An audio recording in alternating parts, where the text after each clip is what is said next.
लाशें, एक नहीं पूरी 18 लाशें पटना शहर के बीचों बीच। ऐसे ऐसे दृश्य हैं जिन्हें देख के मजबूत इंसान तक का दिल दहल जाए। आखिर ये है क्या? सामूहिक हत्या, नरसंहार या फिर कुछ और? सर, आसपास के लोगों को बहुत बदबू आ रही थी। उन लोगों ने पुलिस को फोन किया। सर, फॉरेंसिक वालों को बुला लिया, वो लोग भी आ गए। लेकिन तो मीडिया वालों को पता नहीं कहां से मालूम पड़ गया, लोग पहुंच रहे हैं। मीडिया वाले को बाहर कर। सर एक सवाल, sir only one question sir. Sir, नरसंहार हुआ है और बहुत सारी लाशों को तो गोदियों में मार कर रखा है।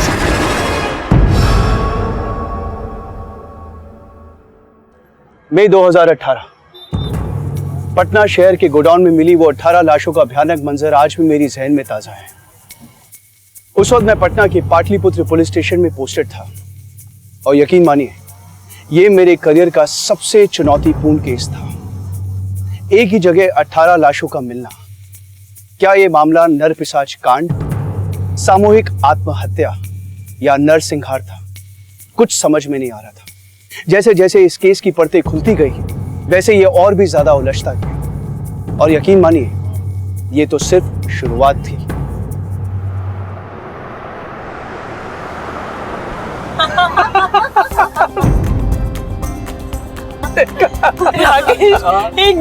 एकदम फटीचर जोक था। फटीचर था तो तुम हंसी क्यों? पर मम्मा इसे पीजे बोलते। पीजे माने पुअर जोक। एकदम पुअर था। ओए जोक होता है ना, पुअर वर नहीं होता, समझे क्या?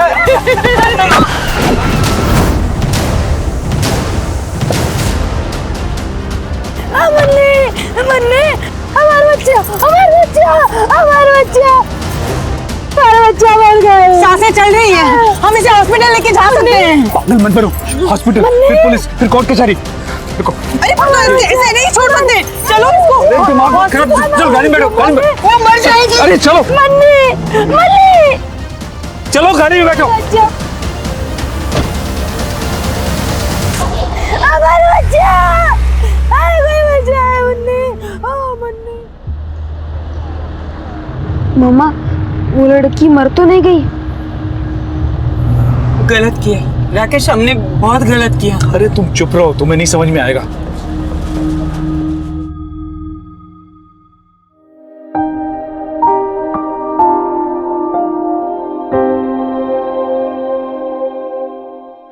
खा लो, इसमें प्रोटीन और विटामिन है। हमें नहीं खाना ये। नहीं खाना? अगले हफ्ते डिस्ट्रिक्ट लेवल का टूर्नामेंट है। हमें नहीं जीतना और मेडल। हम बोर हो चुके हैं प्रोटीन विटामिन खा खा के। हमें पूरी खाना है, पराठा खाना है, बर्गर भी तो खाना है और सेहत का सत्यानाश करना है। याद है ना तुम्हारा ड्रीम? तुम्हें पीटी उषा बनना है, याद है ना? खा लो चुपचाप। हमें नहीं बनना पीटी उषा, और वैसे भी वो औरत है और मैं लड़का। चुपचाप से खा लो वरना पापा को बोल देंगे। हेलो, सब ठीक है घर पे? हाँ घर में तो सब कुछ ठीक है। मैं क्या बोल रही हूँ, आप आज थोड़ा जल्दी घर आ जाइए ना। मुझे तो अभी भी लग रहा है कि हमें उस माँ बेटी को लेकर अस्पताल जाना चाहिए था। हमने बुरा किया ना। तुम वही वाला बात लेकर अब तक बैठी हो। अरे भूल जाओ सब और नीलू पर ध्यान दो। हाँ, उसे तो अभी मैंने हेल्दी खाना दिया है। आप जल्दी आ जाइएगा। हाँ ठीक है। नीलू, कहाँ चला गया है? नीलू,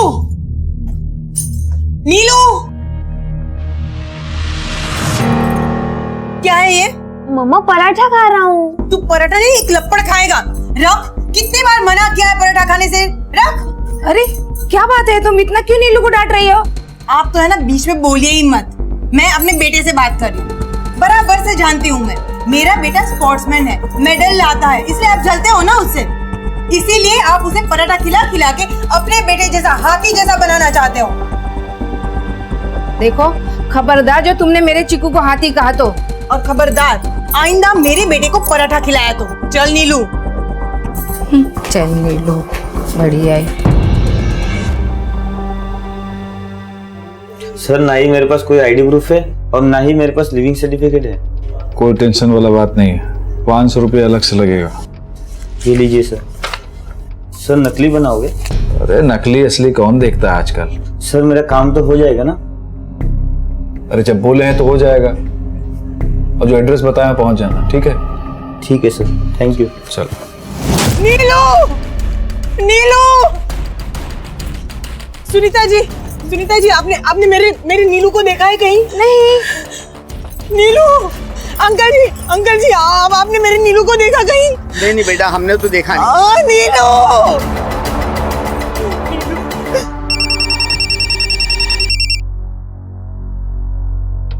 राकेश, नीलू कहीं नहीं मिल रहा है। हाँ? मैं स्कूल लेने गई थी, वो वहाँ पर नहीं है। अरे तो पास पड़ोस में देखी तुम? जल्दी से घर पे आ जाओ, नीलू कहीं नहीं दिख रहा है मुझे। बस चलो, तो हम पहुंच रहे, तुम परेशान ना हो, चलो। हाँ। नीलू, क्या हुआ? नीलू मिला? राकेश, नीलू कहीं नहीं है, मैंने सब जगह पे ढूंढ लिया, नीलू कहीं नहीं मिला। परेशान हुआ तो चलो दोबारा दिखते हैं। आ जाओ जल्दी, आओ, बैठो। जल्दी।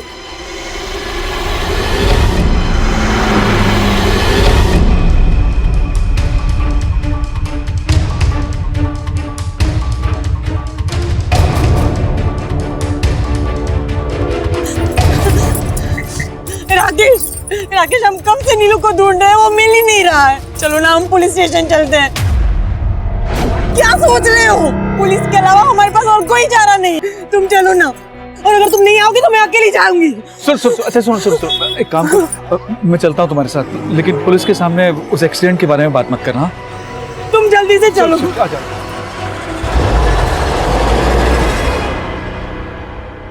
ये हमारे नीलू की फोटो।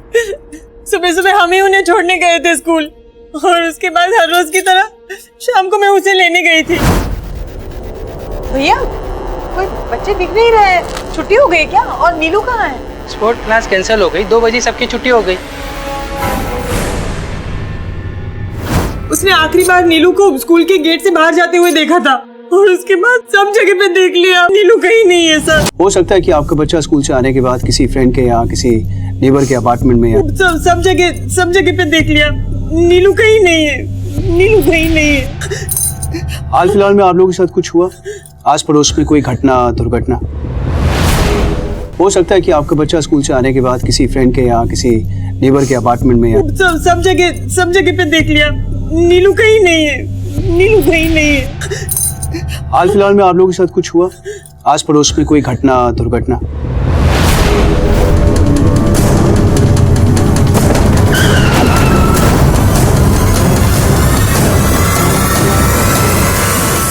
घटना दुर्घटना माने? मेरा मतलब किसी के साथ लड़ाई झगड़ा, शिकवा, शिकायत, कोई शक किसी पे? नहीं साहब, किसी पे कोई शक नहीं। आप फिक्र मत कीजिए, हम छानबीन शुरू करते हैं। सुरेश सर, सारे नाकर्स को अलर्ट करो, और हाँ, इस बच्चे की फोटोज हर जगह सर्कुलेट कर दो। और एक काम और करो, इनकी बिल्डिंग के आसपास एक राउंड देख लो, हो सकता है किसी ने बच्चे को दोपहर के बाद देखा हो। क्या नाम बताया आपने बच्चे का? Neelu. Full name? Nilesh Ojha. Note down. Nilesh sir. देखिए, आप फिक्र मत कीजिए, मिल जाएगा आपका बच्चा।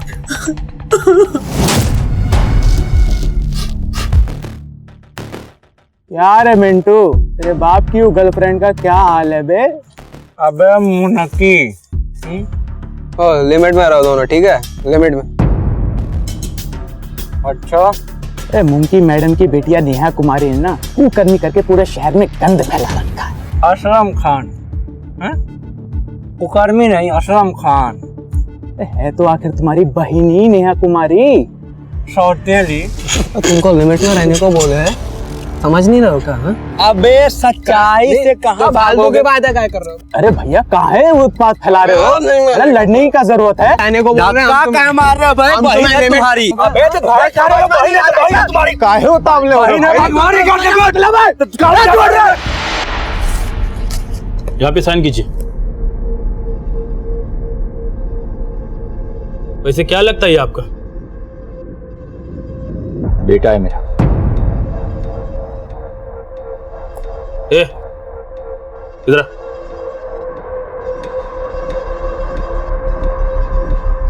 साइन कर इधर।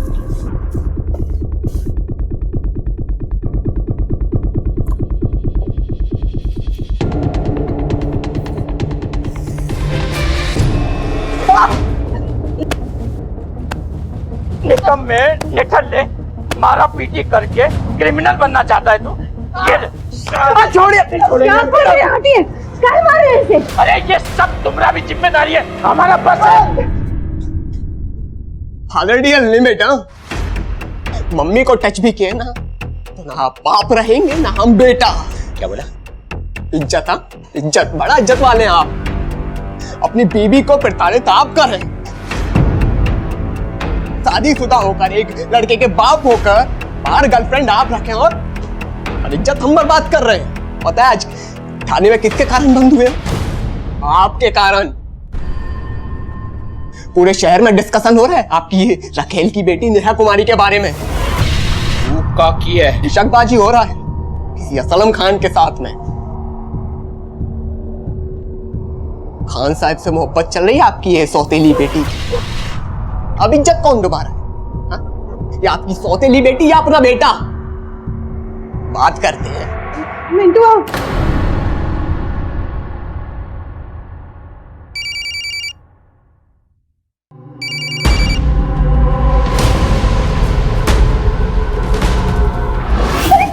मार रहे आप इसको? पूछो इससे। अरे इससे पूछो काहे मार रहे हैं, बताएगी तुमको। हम इससे काहे पूछे? आपसे पूछ रहे हैं ना। इस जवान बिटिया को कोई ऐसे मारता है का? हम इनकी बिटिया नहीं है। अरे हमारी बेटी होती तो गर्दन उतार के धरती पे धर देते। नाप सुना बोले जा रहे हैं आप। हुआ क्या है, कुछ बताएंगे भी? अरे मुंह पे कालिक पोत रही है वो। बता बता उस लड़के का नाम क्या है? बोल। अरे बोल काहे नहीं रही है? क्या बताएं? हमको क्या पता किसके बारे में बात कर रहे हैं? असलम खान। आया कुछ याद? बॉयफ्रेंड है इसका। तो उससे आपको क्या करना है? मतलब पीछे हटिए आप। और जबान खुल गया तुम लोगों को। अरे नाली में से उठा के महल में रखे तुमको, भूल गए सब? कुछ नहीं भूले हम, याद है सब। इसीलिए इतना प्रेम दिए हैं आपको, इतना सम्मान दिए हैं। पर इस बार बात हमारी बिटिया के सम्मान को और इसकी फ्रीडम का है। फ्रीडम? शादी करके दिखाओ से तुम दोनों को उसी नाली में फेंक के आएंगे जहां से उठा के लाए थे। तब पूछना हमसे फ्रीडम का मतलब, समझाएंगे अच्छी तरह से। फ्रीडम चाहिए। सुनिए,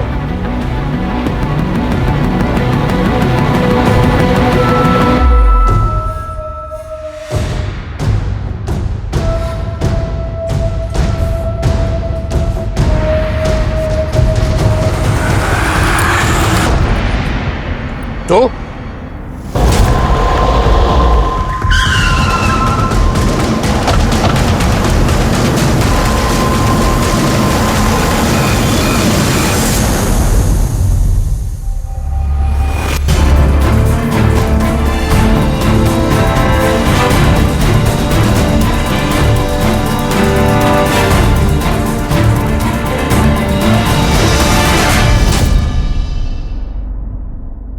सर, हमने नीलेश के आस पड़ोस में पूछताछ की सर,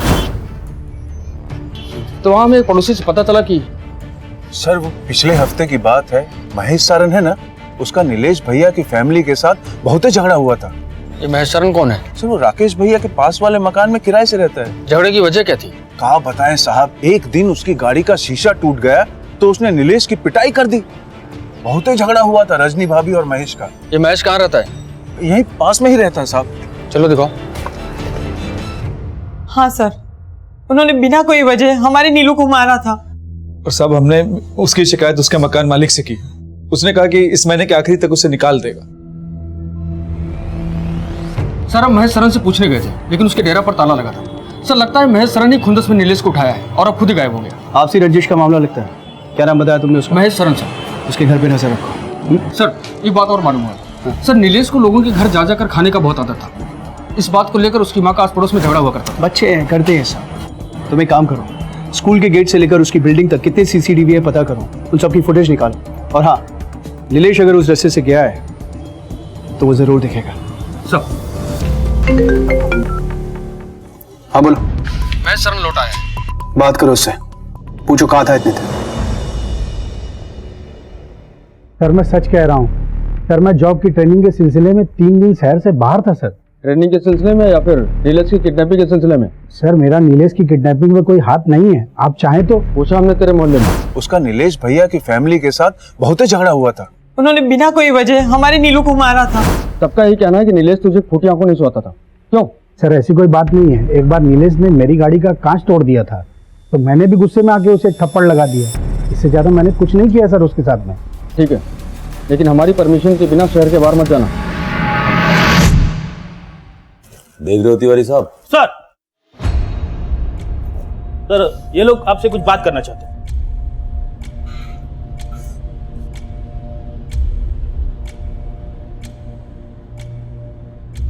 साहब हमारा नाम है विजय और ये हमारी बहन है दुर्गा। साहब हमारे बहनोई गोपाल मिश्रा और भांजा मिंटू 2 दिन से गायब है, कहीं पता नहीं चल रहा साहब। आखिरी बार आप लोग कब मिले थे उनसे? 3:30 बजे घर से निकले थे साहब, बहुत गुस्सा में थे।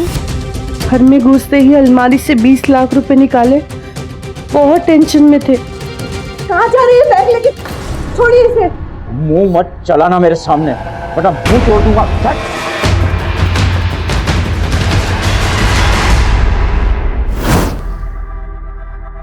क्या काम करते हैं आप लोग?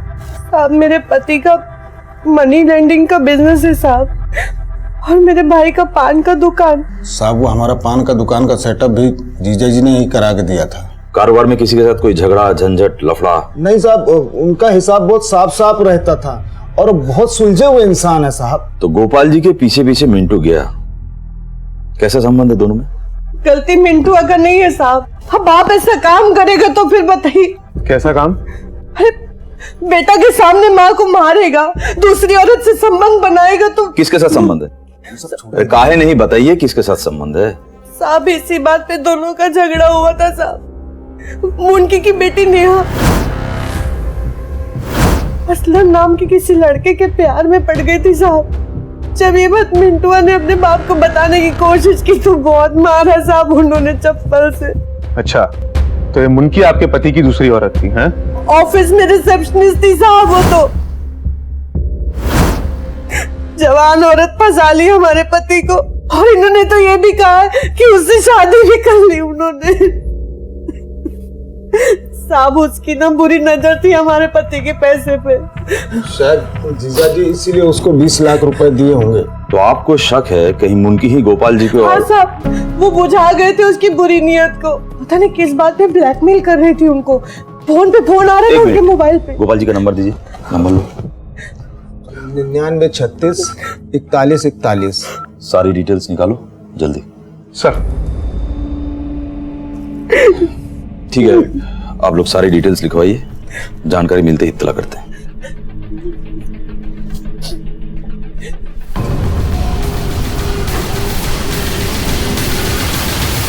गोपाल के ऑफिस में पता कीजिए कि कौन कौन से लोगों को पैसा देने वाले हैं। हो सकता है लेन देन के चक्कर में हादसा हुआ हो। और मुनकी, इससे बात करना होगा। मिंटू की बाइक और गोपाल के कार का सारी डिटेल्स और इन दोनों के फोन के सारी डिटेल्स कंट्रोल रूम को बोलिए, सारे थाने को इन्फॉर्म कर देंगे। Sir thanks. 4 साल की थी नेहा जब गोपाल हमसे ब्याह किए थे। कोई फसाए नहीं है उनको। अच्छा, तो क्या ये बात सच नहीं है कि नेहा और असलम के बीच में जो रिश्ता था उसके बारे में पता चलने के बाद गोपाल ने आपको अपनी जिंदगी से बेदखल करने की धमकी दी थी?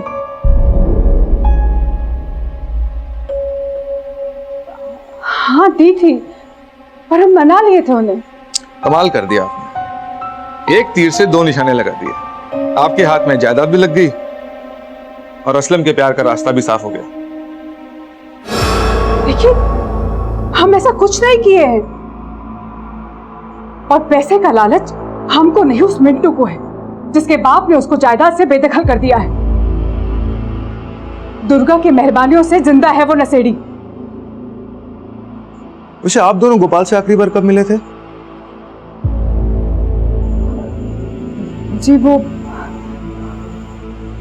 जब हम दोनों को मारने की धमकी दिए थे, बस उसी दिन आखिरी बार देखे थे उन्हें।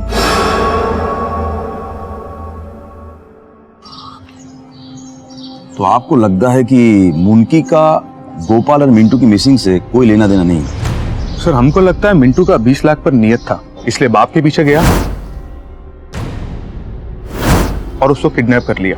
और शायद गोपाल को किडनैप करने का प्लानिंग भी पहले से था, इसलिए अपना फोन घर पर छोड़ कर गया ताकि कोई ट्रेस ना कर सके, और अब खुद पुलिस के डर से कहीं छुपा बैठा। अगर ये प्लान था तो बहुत ही बकवास प्लान था। गोपाल के पीछे मिंटू गया, ये बात सबको पता है, तो पहला शक उसी पे आएगा। और अगर प्लान करके किडनैप करना होता तो फोन घर छोड़कर क्यों आता? एक फोन इंसान के सारे राज खोल देता है।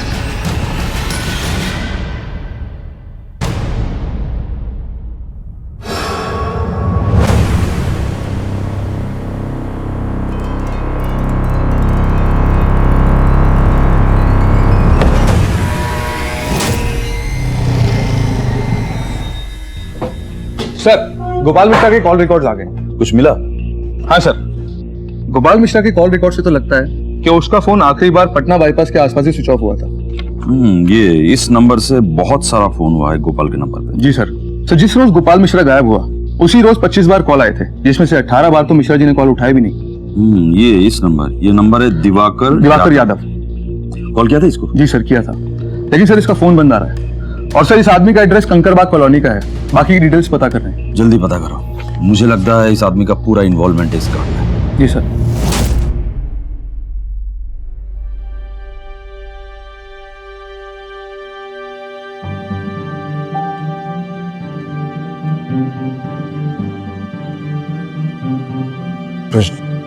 चलो कुछ खा लो। राकेश, क्या मैं इतनी बुरी माँ हूँ कि नीलू मुझे छोड़ के चला गया? कैसे उल्टी सीधी बातें कर रही हो तुम? तो फिर कौन हमसे बदला लेना चाहता है? कहाँ चला गया मेरा बच्चा? राकेश प्लीज तुम नीलू को कहीं से भी लेकर आओ, मुझे उसकी बहुत याद आ रही है। मेरा नीलू।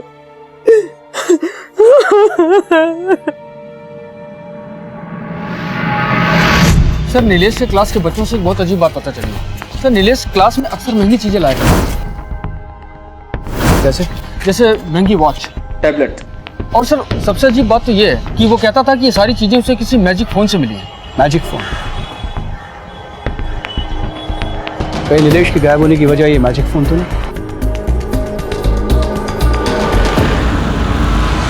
क्या हुआ सर? कुछ पता चला हमारे नीलू के बारे में? इन्वेस्टिगेशन चल रही है, इसलिए आपको बुलाया। राकेश, आपने कभी अपने बच्चे को कोई एक्सपेंसिव गिफ्ट्स दिए, जैसे कोई टैबलेट वगैरह? नहीं साहब, हमने तो उसे कभी फोन तक नहीं दिया। नीलेश ने कभी आपको किसी मैजिक फोन के बारे में बताया? नहीं, कभी नहीं।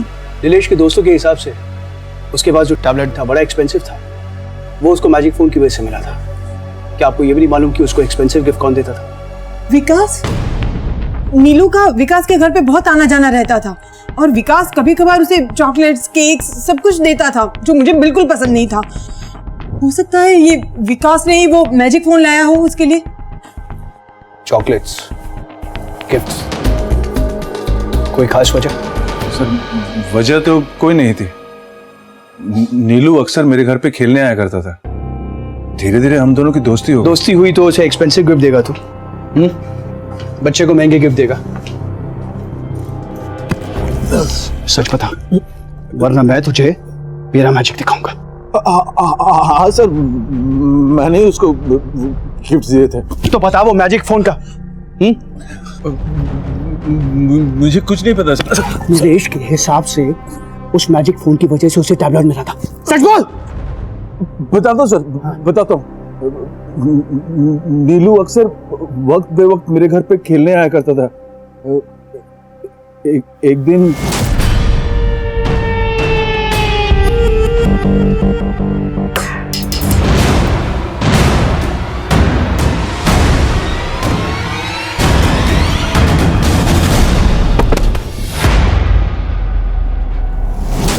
क्या कर रहा था तू? हाँ सच्ची बोल।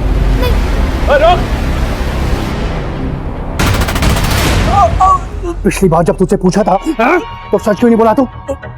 बोल। सर मैंने नीलू को डरा धमकाकर फोन लेने की बहुत कोशिश की, लेकिन बच्चे को डराएगा तू? इसलिए तूने उसके माँ बाप के सामने अच्छा बनने का नाटक किया, नीलेश के साथ दोस्ती बनाई, ताकि जब तू ये कांड करे तुझ पे कोई शक ना करे। हाँ? नहीं सर, नहीं सर, मेरी मेरी बात का विश्वास कीजिए सर, नीलू के गायब होने में मेरा कोई हाथ नहीं है। आप चाहे तो क्रॉस चेक कर सकते हैं सर। सुरेश चल चल।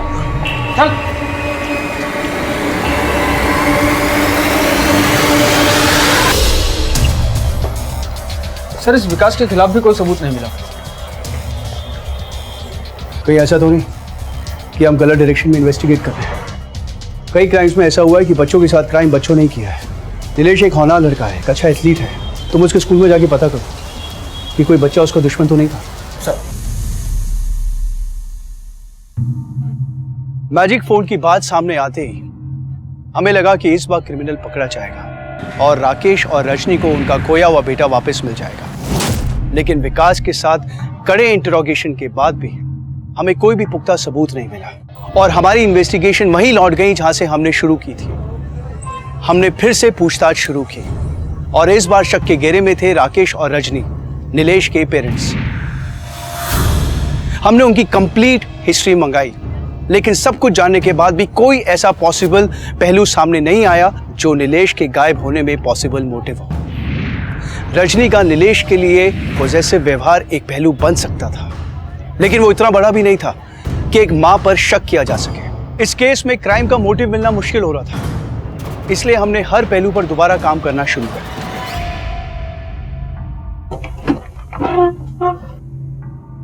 सर मैंने मिंटू के दोस्तों से पूछताछ की, पर उनका मिंटू और गोपाल के केस से कोई लेना देना नहीं। और हाँ सर, वो असलम का बैकग्राउंड भी चेक किया, उसका भी मिंटू और गोपाल के केस से कोई लेना देना नहीं है। पर सर जब मैंने गोपाल के ऑफिस में छानबीन की तो उसका पता चला कि गोपाल का पैसे लेने देने का बिजनेस था, जिसमें गोपाल को पैसे लेने से ज्यादा पैसे देने थे। माने मतलब ये कि सर गोपाल पर काफी सारे लोगों का कर्जा था। मनी लेंडर कर्ज क्यों लेगा? वही तो सर, लगता है कि उसका कुछ और भी बिजनेस है। फिर तो गोपाल के गायब होने में किसी दिनदर का भी हाथ हो सकता है। अच्छा, गोपाल के क्रेडिटर लोगों का लिस्ट मिला? नहीं सर, लगता है गोपाल कोई पर्सनल डायरी मेंटेन करता था। उसके ऑफिस में सिर्फ रजिस्टर मिला है और इसमें नाम नहीं, कोड वर्ड्स हैं। और उसके ऑफिस वालों का कहना है कि ये जो कोड वर्ड्स हैं ये क्रेडिटर्स के नाम हैं, जिनका उन्हें खुद भी नहीं मालूम कि हैं कौन लोग।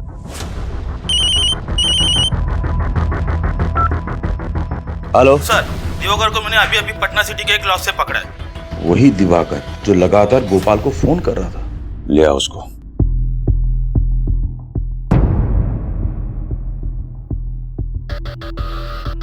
मुझे क्यों बुलाए साहब यहाँ? कैसा? ठीक है साहब। पानी पिएगा? अरे सीधा बैठ, सीधा बैठ। किस लिए भाग रहा था? भाग नहीं रहे थे सर, हम तो ढूंढ रहे थे। किसको?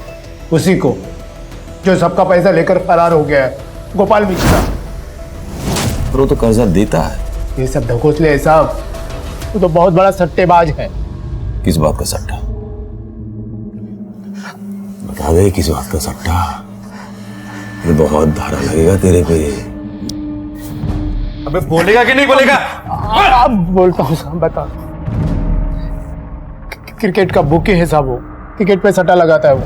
और तेरा क्या कनेक्शन है? मैं भी उसके पास सट्टा खेलने जाता हूँ साहब। अच्छा ये बता, सट्टा लगाता कहाँ है? और किसी को सट्टा लगाना हो तो किसके पास जाना पड़ता है? सारा धंधा फोन पर होता है साहब, और भरोसे पर। और किसी अनजान आदमी को सट्टा लगाना होता है तो रेफरेंस का जरूरत होता है। वही हम गलती कर बैठे साहब। हमने कपिल को गोपाल से मिलवाया। गोपाल भाई, कपिल नाम का आदमी है, उसको खेलना है। पैसा खा के भाग तो नहीं जाएगा? अरे सर, मेरी जवाबदारी है, आप टेंशन मत लो। मैं आपको एक मिनट कॉन्फ्रेंस से लेता हूँ, एक मिनट। हेलो कपिल।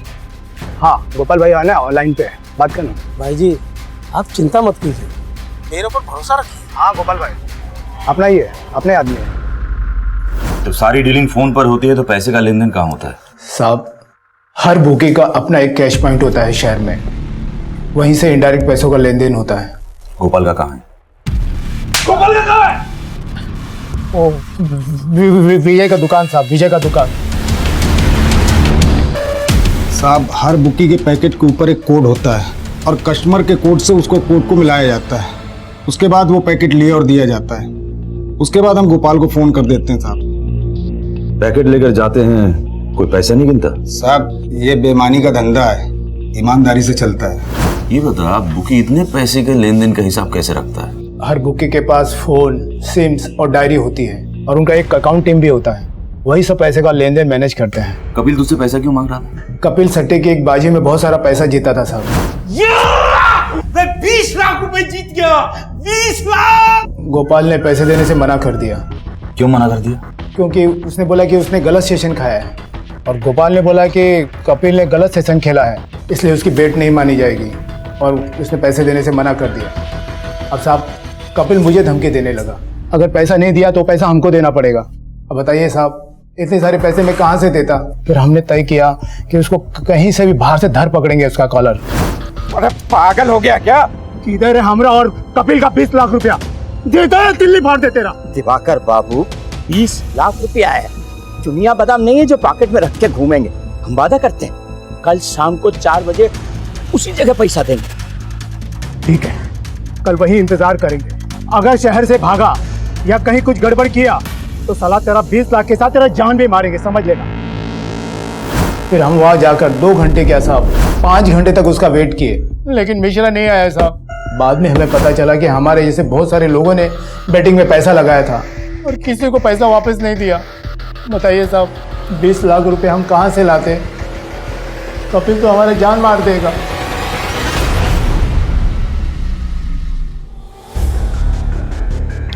सर ये भी तो हो सकता है कि दिवाकर ने कपिल के साथ मिलकर गोपाल का मर्डर किया। मिलकर क्यों? दोनों अकेले में भी कर सकता है। और लाश कहाँ है? और मिंटू को मारने का इन लोगों के पास कोई कारण नहीं है। सर हमको लगता है कि आप कहीं कुछ इशारा कर रहे हैं। इशारा करने का उम्र चला गया है तिवारी जी, समझने की कोशिश कीजिए। यहां मसला कुछ और है। सर, गोपाल मिश्रा का गाड़ी मिल गया, पटना दानापुर बाईपास के अंदर एक सड़क पे खड़ा है।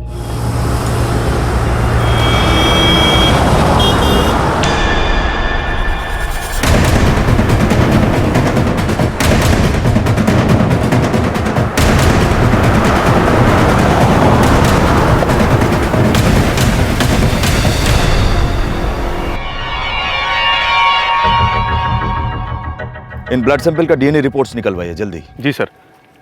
सर पर एक बात मुझे समझ में नहीं आई, यह पटना से इतनी दूर बाईपास से 3 किलोमीटर अंदर गोपाल मिश्रा क्या करने आया होगा? या तो किसी ने लाया होगा या फिर किसी ने बुलाया होगा। आपके कहने का मतलब है कि अपहरण? मतलब गोपाल मिश्रा को उसी की गाड़ी में किसी ने किडनैप किया, यहाँ लेकर आया और उसका मर्डर कर दिया। पर इसमें एक पेच है। क्या सर? बॉडी मारा तो बॉडी किधर है? कोई अपने साथ बॉडी लेके क्यों जाएगा?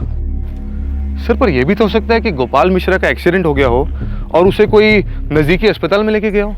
यह भी तो हो सकता है कि गोपाल मिश्रा खुद किसी को मार के यहां से भाग गया हो। इस कार में किसके साथ क्या हुआ है वो ब्लड सैंपल का डीएनए रिपोर्ट्स आने के बाद ही पता चलेगा। गलती है राकेश, हम दोनों की गलती है। हमारे बुरे कर्मों की वजह से आज हमें हमारे नीलू के बारे में कुछ पता नहीं चल रहा है। पता नहीं वो कहाँ होगा। अगर हम उस दिन माँ बेटी को लेकर हॉस्पिटल गए होते ना तो ऐसा नहीं होता। सांसें चल रही हैं, हम इसे हॉस्पिटल लेके जा सकते हैं। अरे तो नीलू को और उस एक्सीडेंट को क्यों जोड़ रही हो? उनका रिलेशन क्या है? किस बात के लिए जोड़ रही हो? वो दोनों चीजें आपस में जुड़ी हुई है, तुम समझ नहीं रहे हो। राकेश मुझे लगता है कि हमें जाकर उस माँ बेटी को मिलना चाहिए। तुम चलो ना प्लीज, हम उनको मिल के आते हैं। रजनी, कहाँ ढूंढेंगे हम उन्हें? और अगर वो मिल भी गए ना तो एक नई मुसीबत खड़ी हो जाएगी। मैं बोल रहा हूँ तुम्हें नहीं आना है तो मत आओ, पर मैं उन लोगों को ढूंढ के रहूंगी। अरे रजनी, बात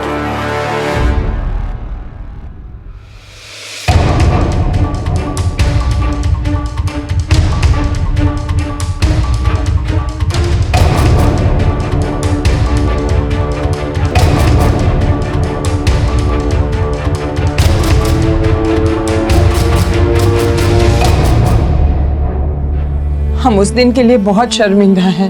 हमें आप लोगों को ऐसे छोड़ के नहीं जाना चाहिए था, हॉस्पिटल लेके जाना चाहिए था। गरीब का हालत तो ऐसा ही होता है। वो तो भगवान ने बचा लिया, 18 टाका लगाए माथा में, मरी जाती नहीं तो। यकीन मानिए उस दिन से एक रात भी चैन की नींद नहीं सो पाए हैं हम। हमारे परिवार की तरफ से हम माफी मांगते हैं, प्लीज हमें माफ कर दीजिए। एक बात पूछे आपसे, आपको हमारे बेटे के बारे में कुछ पता है? बेटा? कौन बेटा? हमारा बेटा नीलू। जिस दिन ये एक्सीडेंट हुआ उसके अगले ही दिन से वो लापता है, अभी तक नहीं मिल रहा है। कुछ पता है तो प्लीज बताइए ना।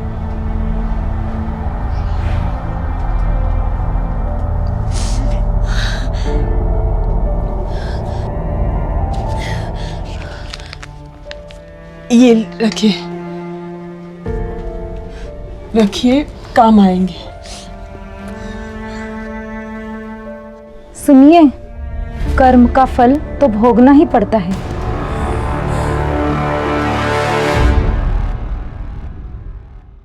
जैसे ही एक्सीडेंट हुआ तो हम लोग गए, देखा माँ बेटी दोनों दुख में तड़प रहे थे, मगर फिर भी हम लोग वहां से निकल गए। ये सब आपने मुझे पहले क्यों नहीं बताया? सर हम लोग डर गए थे। आपको पता है ना, देश में इतने सारे एक्सीडेंट्स में इतनी सारी मौतें इसलिए होती है क्योंकि उन्हें वक्त पर अस्पताल नहीं ले जाया जाता। और आप तो कमाल है, खुद ही टक्कर मारे और खुद ही वहां से भाग गए। गनीमत है वो बच गई। सर हमने जाकर देखा, माँ बेटी दोनों सही सलामत हैं। किस्मत है आप लोग की कि वो बच गए, और आप दोनों के खिलाफ वो कंप्लेन नहीं लिखवाना चाहते, वरना लंबी सजा होती है आप दोनों को। सजा तो अभी भी भुगत ही रहे हैं ना। पता नहीं हमारा नीलू कहाँ होगा।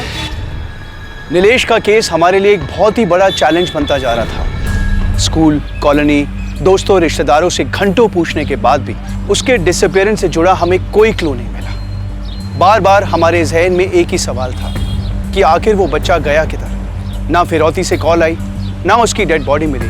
रजनी और राकेश के एक्सीडेंट के कन्फेशन के बाद यकीन मानिए मैंने इस केस में एक अलग पहलू से सोचने की कोशिश की, लेकिन उस एक्सीडेंट का तार नीलेश के गायब होने से नहीं जुड़ा था। इतने बड़े शहर में इतने सारे लोगों के बीच आखिर वो बच्चा कहाँ गायब हो गया? मुझे यकीन हो गया था कि ये एक सोचे समझे अपराध का शिकार था और मुझे उस अपराधी तक जल्द से जल्द पहुंचना था। सर, ये गाड़ी में मिले वो ब्लड सैंपल रिपोर्ट है जो गोपाल और मिंटू से मैच कर रहे हैं। और एक चीज देख रहे हो, गोपाल के केस में ब्लड वॉमिट हुआ था, ब्लड में पॉइजन के ट्रेसेस मिले, यानी फूड पॉइजनिंग। मतलब किसी ने जहर देने की कोशिश की। सर, पर मिंटू के ब्लड सैंपल रिपोर्ट में तो जहर है ही नहीं। अजब खेल है। मिंटू गोपाल के पीछे पीछे निकला, गाड़ी में दोनों में हाथापाई हुई, खून बहा, पर कौन मरा कौन जिंदा ये समझ में नहीं आ रहा है। और अगर कोई मरा तो बॉडी कहां है? और सर, सोचने वाली बात यह भी है कि आखिर गोपाल मिश्रा को जहर देगा कौन?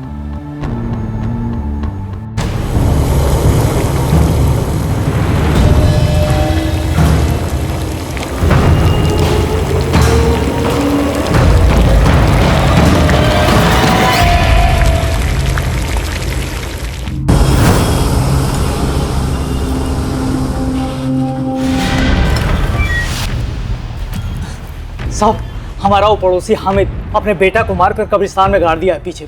किधर? शेखपुरा में साहब।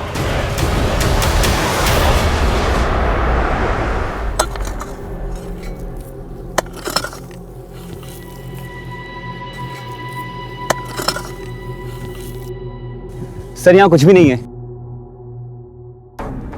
काय बॉडी बोल। साहब, हम यही दफनाए थे, हम अपना बेटा को नहीं मारे, गलती से। दिन भर गली मोहल्ला में दौड़ता रहता था, एक और अक्षर नहीं पढ़ता था, 3 बार एक के क्लास में फेल हुआ। कल उसको बोले हम कि घर जल्दी जाकर पढ़ने बैठ जाना, तो हमसे बहस करने लगा। बस हमारा माथा घूम गया। बगल में डंडा पड़ा था, उठा के 4 ठो मारे और मार के उसको कोठरी में बंद कर दिया। फिर रात में हम उसको खाना देने गए तो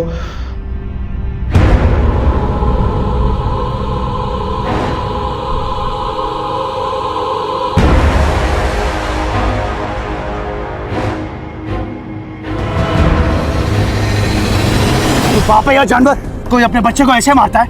हाँ? तू जानता है ना, बच्चों को मारना कानूनी जुर्म होता है। काय बॉडी बोल।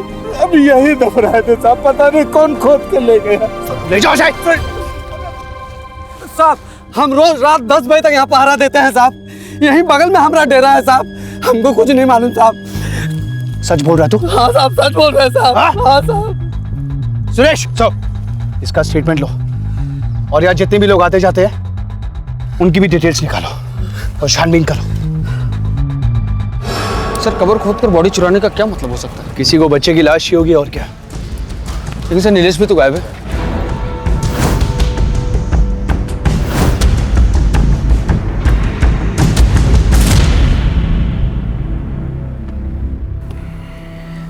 दिवाकर ने कहा कि गोपाल उसे पैसा देने 11 तारीख शाम को उस फ्लैट पर आने वाला था। सर लेकिन दुर्गा ने तो बोला था कि वो 3:30 बजे ही 20 लाख रुपए लेकर घर से निकल गया था। और गोपाल के घर से यहाँ तक की दूरी लगभग 7 किलोमीटर है, मगर वो 3:30 बजे घर से निकला तो लगभग 3:50 तक यहाँ तक पहुंच जाना चाहिए था। पर सर गोपाल तो फ्लैट पे पहुंचा ही नहीं है। गोपाल मिश्रा को जहर या तो मिंटू ने दिया होगा या कोई और। सर अभी दूसरे थाने से फोन आया था, गोपाल जिसका पैसा खा गया था वो कपिल, उसने सुसाइड कर लिया। क्या?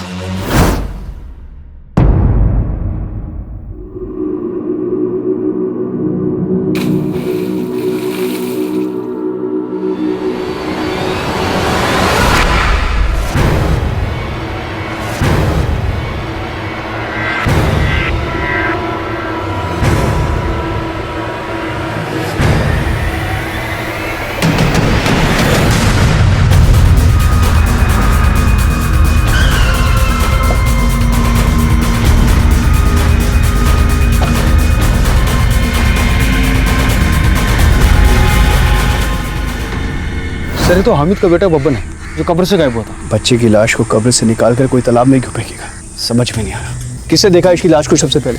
सर मैंने देखा।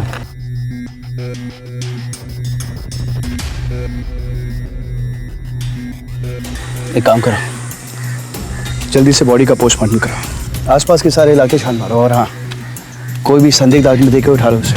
सब इन सब की स्टेटमेंट ले लो, खासकर इसकी। नीलेश के केस को सॉल्व करने के दौरान हमारे सामने एक और अजीब सा केस आया। एक 12 साल के बच्चे की लाश कब्र से गायब हो गई और अगले ही दिन वो एक नजदीकी तालाब में मिली। भला कोई बच्चे की लाश को कब्र से निकालकर तालाब में क्यों फेंकेगा? यह हमारे लिए एक सवाल बहुत ही उलझाने वाला था। या तो एक बहुत बड़ा अपराध था, एक महज सनक, या बदला लेने का एक घिनौना तरीका। नीलेश के गायब होने के बाद उसी के हम उम्र बब्बन की लाश का गायब होना, हम दोनों केसेस में एक लिंक को ढूंढने की कोशिश कर रहे थे। और इससे पहले हमारी इन्वेस्टिगेशन एक डायरेक्शन में पहुंचती, हमारे सामने एक और घिनौना केस आया जिसके बारे में हमने सोचा भी नहीं था।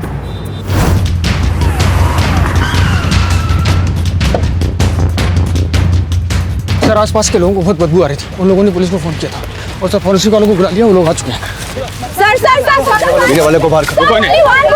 only one question sir. Sir नरसंहार हुआ है, लेकिन मारा यहाँ नहीं गया है, यहाँ से मारकर फेंका गया है। जी सर। सर फर्श पर कहीं ब्लड नहीं है और ना ही कहीं कोई हथियार नजर आ रहा है। वही तो कह रहे हैं, मर्डर कहीं और हुआ है, सिर्फ डंपिंग यहाँ हुई है। जैन सर। जी सर। जी I know sir. Jain sir. Jain. SP साहब सर, पूरी मीडिया हरकत में आ चुकी है। इससे पहले ये मामला आग की तरह पहले हमें से यही सॉल्व करना है। सर फॉरेंसिक वाले आए क्या? जी। फॉरेंसिक वाले को बोलो जल्दी से जल्दी हमें रिपोर्ट सबमिट करें। और सुनो, गोडाउन वाले को उठाओ। सर ये गुत्थी अब पुलिस की रातों की नींद उड़ाने वाली है। कैमरामैन रमेश दुबे के साथ मैं पूनम। सर गोडाउन में मिले 18 लाशों में से 12 लाशें 12 से 16 साल तक के बच्चों की हैं, जो अलग अलग एरिया से हैं। मतलब साफ है, अलग अलग जगहों से लाशों को उठाकर एक जगह डंप कर दिया गया। सर इनमें से कुछ की तो मिसिंग कंप्लेंट्स हैं और कुछ लाशों को शमशान और कब्रिस्तान से चुराया गया है। सर शमशान और कब्रिस्तान? जैसे बब्बन की लाश को चुराया गया था। जी। लेकिन फिर उसकी लाश को पानी में क्यों फेंका गया, मुझे कुछ समझ नहीं आया। कहीं ऐसा तो नहीं कि जिन लोगों ने बब्बन की लाश को चुराया उन्हीं लोगों ने? लेकिन सर कोई इतनी लाशों को चुरा कर करेगा क्या? सर कहीं ऐसा तो नहीं कि ये नरबली या नरपिशाच कांड या फिर ह्यूमन ट्रैफिकिंग? इतने बड़े पैमाने में इतनी सारी लाशों को इकट्ठा करना, शायद उसे सड़ने के लिए रखा हो, लेकिन कोई ऐसा करेगा क्यों? एक बात और सर, इन सभी बच्चों में से 5 बच्चे डिस्ट्रिक्ट लेवल के स्पोर्ट्स प्लेयर थे और नीलेश भी स्पोर्ट्स प्लेयर है सर, जो गायब है। बब्बन की लाश मिल चुकी है, नीलेश की नहीं। हो सकता है नीलेश जिंदा हो। हमें सबसे पहले ये पता करना होगा कि बब्बन, नीलेश और इन 18 लाशों में कोई लिंक है या नहीं है। तुम एक काम करो, नीलेश की बिल्डिंग और उस स्कूल के आसपास के सारे चक्कर वापस कटवाओ और डिटेल्स मुझे दो। सर ये उस जगह का मालिक है जहां सारी लाशें मिली। नमस्ते हजूर। उसने हमसे कहा कि ये जगह शहर से थोड़ा दूर है, उसका दारू का फैक्ट्री डालना है, इसलिए हमने उसको ये जगह दे दी। इससे ज़्यादा हमको और कुछ नहीं पता है साहब। नंबर दो उसका। जी हजूर।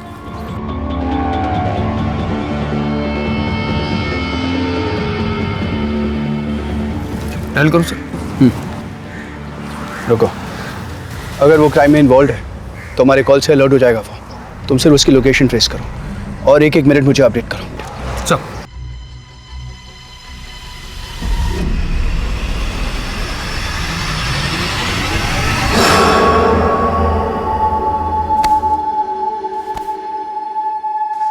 अरे यहाँ क्या कर रहे हो? कब से तुमको ढूंढ रहे हैं। मैं गिल्ली डंडा खेल रहा हूँ। डंडा? ये हड्डी कहाँ से लाए हो? ये वहाँ।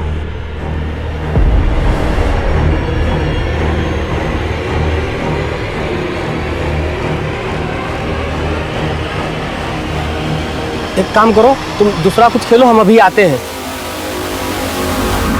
ओके, अच्छा, ठीक है, ठीक है।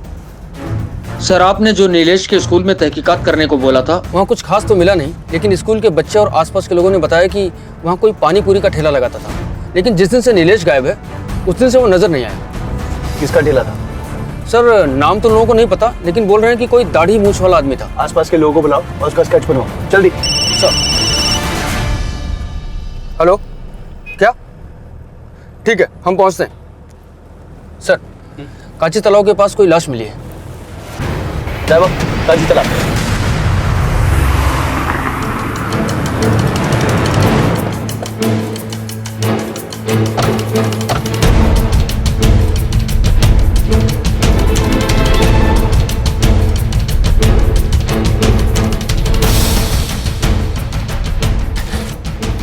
गुप्ता यादव, आसपास देखो कुछ मिलता है क्या?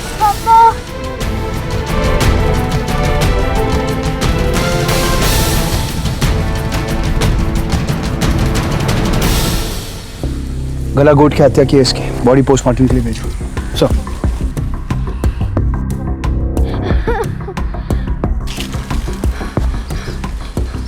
क्या हुआ था? मैं उधर गुल्ली डंडा खेल रहा था और फिर पापा आए और फिर हड्डी लेके गए। हड्डी? हाँ। कहाँ से मिली हड्डी? उधर।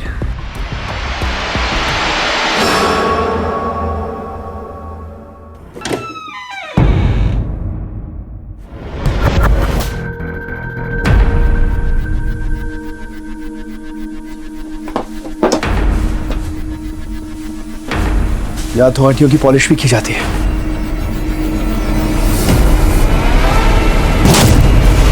सर, इधर देखिए।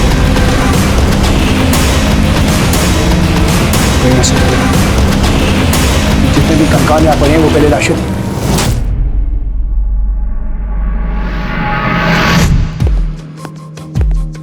सर। यस सर, आपने जो फॉरेंसिक रिपोर्ट मंगवाई थी गोपाल और मिंटू के केस में, वो आ गई है। खून में एकोनाइट नाम का जहर मिला है और इस रिपोर्ट के मुताबिक 5 ग्राम जहर दिया गया है। 5 ग्राम एकोनाइट एक आदमी को 20 से 25 मिनट में मार सकता है, और किसी नशीले पदार्थ में मिलाकर दिया जाए तो 10 से 15 मिनट ही काफी है। अच्छा, जो कॉल डिटेल्स निकालने के लिए बोला था, निकाला? Yes sir. सर, मैंने गोपाल के बिटिंग सर्कल में काफी सारे लोगों को ट्रेस किया, लेकिन सर ये एक नंबर देखिए।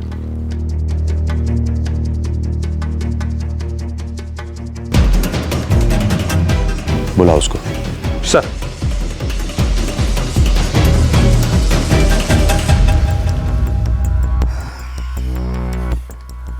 विजय बाबू, अपने जीजाजी से इतनी नफरत कि जहर देकर उसे मार दिया? साहब, हमने कुछ नहीं किया है, हम सच बोल रहे हैं। साहब, साहब, बाकायदे शुरू करेगा या मैं धुलाई शुरू करूं? सब बता रहे साहब। माना कि साहब गोपाल ने हमें रुपए पैसे की मदद की थी, लेकिन वो बहुत कमीना इंसान था साहब, जानवरों जैसा अत्याचार करता था साहब। हर दूसरे दिन हमारी बहन का फोन आता था कि आज फिर उसने मारा। बताती थी साहब कि कहाँ कहाँ चोटें आई। साहब, 11 तारीख की दोपहर को मेरी बहन का फिर से फोन आया। हाँ जी। भैया, आपके जीजा जी उस चुड़ैल के लिए पैसे लेकर गए, आज फिर उन्होंने मुझे मारा। अरे जीजी रो मत, तुम चिंता ना करो। हमने सोचा इस गोपाल का कुछ करना ही पड़ेगा। गोपाल के बेटिंग रैकेट खुलते ही मुझे तुझ पर शक हो गया था। तेरे कॉल रिकॉर्ड से हमें पता चला कि जिस दिन गोपाल और मिंटू गायब हुए थे उसी रात को तूने एक शमशान घाट में कॉल किया था। हमारा तुझ पर शक बढ़ता गया, इसलिए हमने तेरी खोजबीन शुरू की। सर गोपाल रोज 3:30 बजे के आसपास विजय की दुकान पर 30 सेकंड के लिए रुकता है, वहां से एक पुड़िया लेता और निकल जाता है। फॉरेंसिक रिपोर्ट में ब्लड वॉमिट, तभी मुझे पता चल गया कि किसी नजदीकी आदमी ने उसे जहर दिया है। गोपाल ने घर में आखिरी बार कितने बजे खाना खाया था? सब वो तो 3 बजे गए थे, कुछ 1 बजे के आसपास चाय पी थी बस। 1 बजे? अगर उस चाय में जहर होता तो गोपाल की मौत 15 मिनट बाद यानी 1:15 तक होती, लेकिन फॉरेंसिक रिपोर्ट के मुताबिक गोपाल की मौत 3:45 पर हुई थी।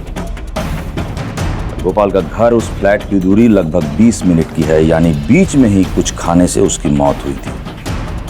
और इस रास्ते के बीच सिर्फ तेरी पान की दुकान। साहब हम बता रहे हैं साहब गोपाल हमेशा की तरह फिर हमारी दुकान से की गोली लेने आया और मैंने उसकी गोली में जहर मिला दिया। उसके बाद वो निकल गया।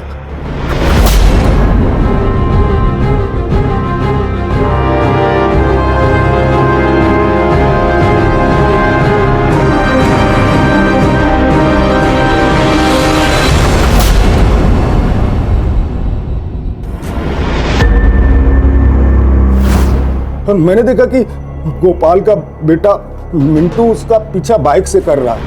गोपाल की गाड़ी आगे जाके रुक गई और तब तक उसका बेटा मिंटू वहां पहुंच गया और उसके नोटों से भरे बैग को छीनने लगा। दोनों में हाथापाई होने लगी। उसी दरमियान गोपाल को खून की उल्टी हुई। मेरा इरादा नहीं था कि मैं मिंटू को मारूं, पर मिंटू गोपाल को बचा लेता तो मेरा राज बाहर आ जाता। इसलिए मैंने बड़ा सा पत्थर उठाया और मिंटू के सर पे दे मारा।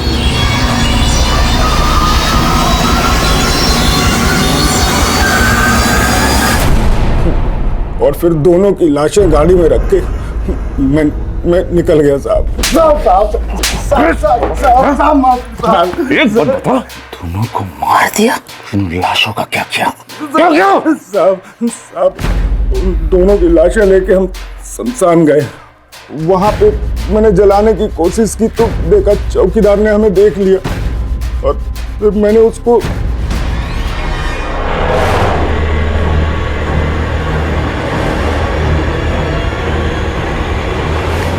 आप बिल्कुल फिक्र मत करिए, हम इन लाशों को जला देंगे, किसी को कुछ पता नहीं चलेगा।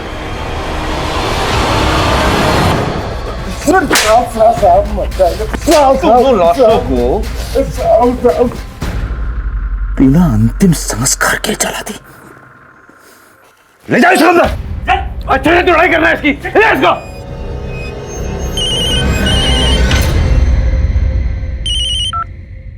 हेलो, क्या? अभी आता हूं। गोपाल और मिंटू के केस में एक नया ब्रेक थ्रू।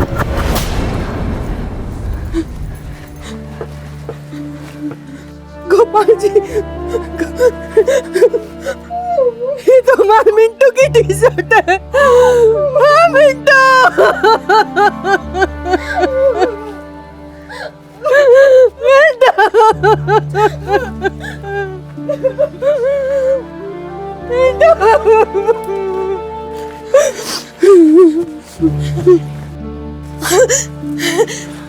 नहीं है, हमारे नीलू के कपड़े नहीं है इसमें नीलू के कपड़े नहीं है, नीलू के कपड़े नहीं है इसमें। क्रिमिनल जॉब ही है, बस उसके क्राइम करने का तरीका बहुत ही अलग और घिनौना है। एक के बाद एक लाशें आ रही हैं, बस इसके बीच का कोई लिंक नहीं मिल रहा है। कोई तो होगा जिस लिंक को जरूर जानता है। गोपाल और मिंटू की बॉडी तो शमशान के गार्ड ने जला दी थी, फिर वो बॉडीज यहाँ कैसे आई? मुझे डबल पैसे मिल रहा था साहब, इसलिए मैंने बॉडी बेच दी साहब। सर उन लाशों को एक आदमी को बेच दिया था। ये रहा साहब उसका नंबर।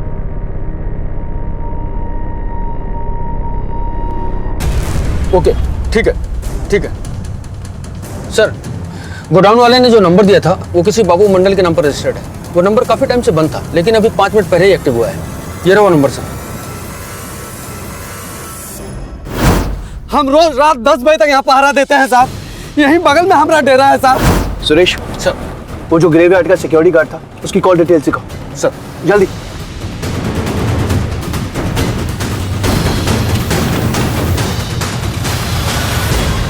That's it. नीलेश और बबन के मिसिंग के पीछे इस आदमी का हाथ है। रखो ये। हेलो हेलो, मैं अविनाश सिंह बोल रहा हूँ।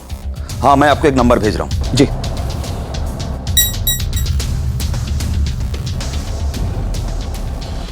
इसकी लाइव लोकेशन निकालो। हेलो, अभी मैं आपको एक नंबर भेज रहा हूँ, इसकी लाइव लोकेशन चाहिए तुरंत। सर। हाँ। बाबू का फोन बंगाल बॉर्डर की तरफ जाता हुआ शो हो रहा है। इसका मतलब वो शहर छोड़ के बंगाल की तरफ भाग रहा है। तुम एक काम करो, सारे नाके अलर्ट करो और इसकी स्केचेस हर जगह सर्कुलेट कराओ। सर गाड़ी घुमाओ, कम ऑन फास्ट।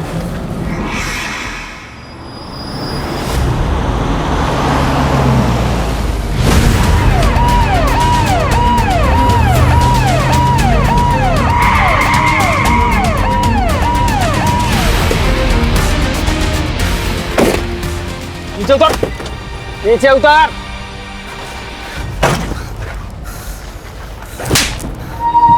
ले जा से। चल चल अंदर चल। खोलो से।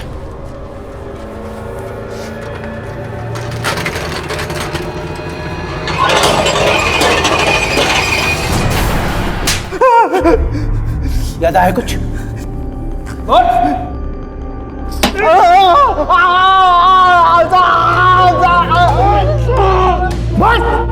हम गैर कानूनी ढंग से हड्डी और कंकाल बेचने का धंधा करते हैं साहब। आगे साहब,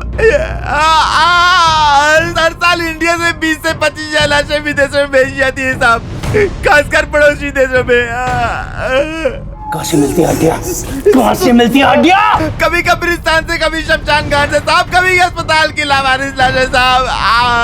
हमें जब भी लाशों की जरूरत होती साहब, हम इन सब जगहों में जाते और वहाँ के मैनेजर और नर्स, कंपाउंडर गार्ड सब हमसे मिले होते हैं साहब। 500 से 2000 रुपए में बेच देते हैं लाशें साहब। कई बार हड्डियों के लिए लोगों को मार भी देते हैं साहब। कारण होता है साहब, कारण होता है साहब। 12 से 15 साल तक के जो बच्चे होते हैं ना साहब, स्वस्थ बच्चे, उसके स्केलेटन की ज्यादा डिमांड होती है साहब, खासकर विदेशों में। स्वस्थ बच्चे को मारना मुमकिन नहीं होता ना साहब, तो एजेंट हमें 4 गुना ज्यादा कीमत दे देते हैं। बॉडी को डालता है। बोल, बॉडी को डालता है। सब बॉडी को डिकम्पोज करने के लिए साहब या तो एसिड में डाल देते हैं या नदी में मछली को खाने के लिए छोड़ देते हैं साहब। जब उसका मांस निकल जाता है तो ढांचा निकाल लेते हैं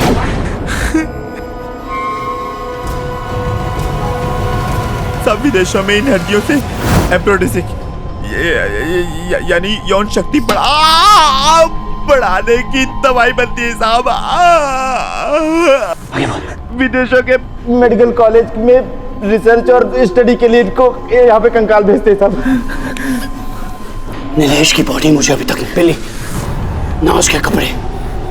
मैं उम्मीद कर रहा हूँ कि नीलेश अभी तक जिंदा है। हमें एक हेल्दी टीनेज लड़के के स्केलेटन की रिक्वायरमेंट आई थी, उसके लिए एजेंट बहुत सारे पैसे देने को भी रेडी था। अच्छा ये बताओ, सबसे तेज कौन भाग सकता है? नीलू। हाँ, फिर मैंने मौका पाकर जब नीलू पानी पूरी खाने आया,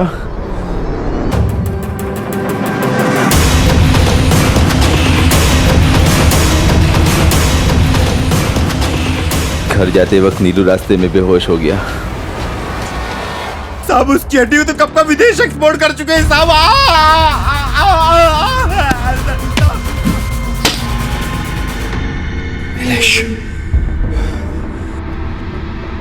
नीलेश को तो हम बचा नहीं पाए, लेकिन इस बात की तसल्ली है कि बोन रैकेट चलाने वाले खतरनाक अपराधियों को हमने पकड़ लिया। इस केस का मुख्य आरोपी बाबू मंडल और उसके साथियों को नीलेश और उसके जैसे कई बच्चों को मारने और उनकी हड्डियों का गैर कानूनी व्यवसाय करने के जुर्म में कड़ी से कड़ी सजा दी गई।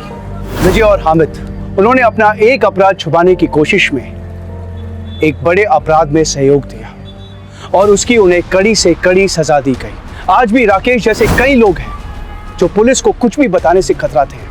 आज भी बाबू मंडल जैसे कई लोग हैं जो आम लोगों के कमजोरी और डर का नाजायज फायदा उठाते हैं। अगर सही वक्त पर पुलिस को अपराध और एक्सीडेंट की रिपोर्ट मिल जाए तो वो अपराध कभी पनपेगा ही नहीं। इसलिए हमारी आपसे दरख्वास्त है कि हमें सही वक्त रहते आपके आसपास कोई भी अपराध या एक्सीडेंट हो तो उसकी तुरंत रिपोर्ट लिखवाइए। हर अनजान नजर से रहे सतर्क और देखते रहे क्राइम पेट्रोल दस्तक, क्योंकि हमारा मकसद सिर्फ बताना नहीं, बचाना है। जय हिंद। क्राइम पेट्रोल के और भी दिलचस्प कहानी देखने के लिए हमारे चैनल को सब्सक्राइब करें और बेल आइकॉन दबाना न भूलें।